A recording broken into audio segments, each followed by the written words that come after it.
Hi, I'm Sarah Rudder, founder of Ginger Dog Development, where we are passionate about unleashing potential and developing people. Welcome to part 3 of our series, Personality Matters. So, just a quick reminder about personality preferences before we get stuck into this part. Imagine if I asked you to write your name, you would have a preference for using either your right hand or your left hand. And personality is exactly the same thing. It doesn't mean that you couldn't write your name with the opposite hand, but it would be more difficult, it would be more challenging, you'd have to think more about it. So personality is exactly the same thing. If you remember, we've looked so far at the first 2 dichotomies. So we looked at how we focus our energy, we looked at introvert and extrovert, and last time we looked at big picture or detail. So we looked at the information that we like to gather and trust.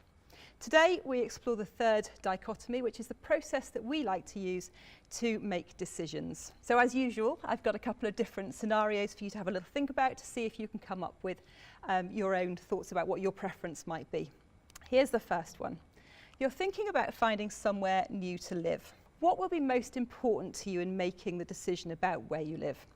Will you be the sort of person who sets a set of core criteria and you use that to make the decision? Or are you a person where actually when you walk into the property you'll just know it's the right place for you to be?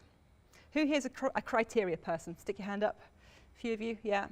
And you stick to that criteria regardless? Yeah, people are nodding at me.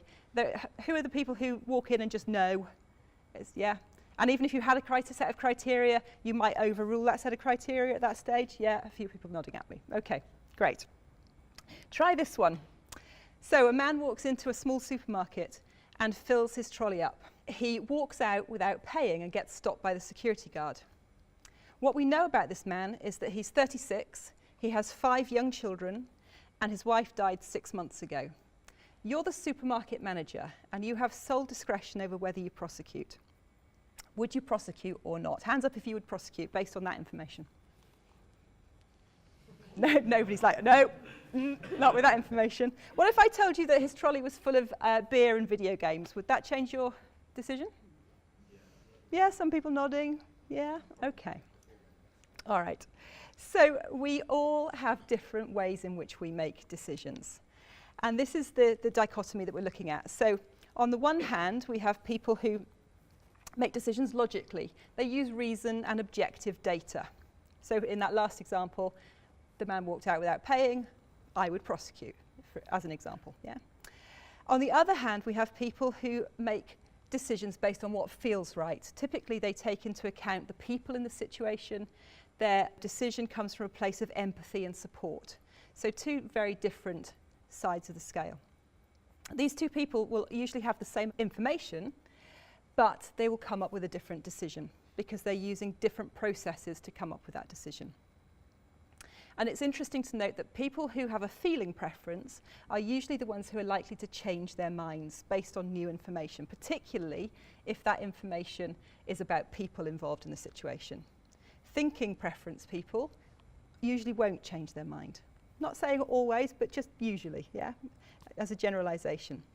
Some of you might be thinking, well, actually, sometimes I do a bit of both, but this is about which one do you go to first, okay?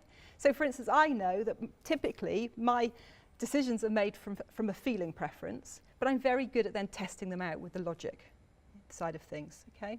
Doesn't necessarily mean I change the decision, just means that I've looked at the risk attached to it. So if you're thinking, oh, I'm a bit of both, chances are you go to one place first and then maybe test it out at the other side, okay? Does that make sense to everybody? Yeah? Great. So as with all these preferences, great things can happen when 2 sides come together, when people with different preferences come together and work together. But there's also potential for conflict, especially when we're making decisions. So here are some top tips.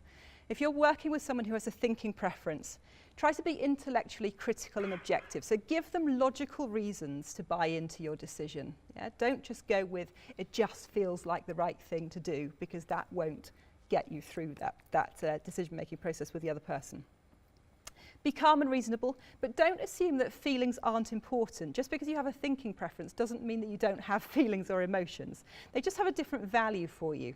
So present feelings and emotions as additional facts to be weighed up in a decision. If you're a thinking preference and you're working with somebody who has a feeling preference, demonstrate empathy by showing areas of agreement first of all. Show how the idea will affect people and what people's reaction might be. So show that you've taken the people into account when you've made this decision. And talk about personal impact. So accept decisions that may be based not on facts but on values or relationships, because those are the things that are important to people with that preference. So there's our third dichotomy. How do we like to make our decisions? Next time we'll be looking at how you like to manage your time and the way that you like to organise your life. So that'll be the fourth part in this series.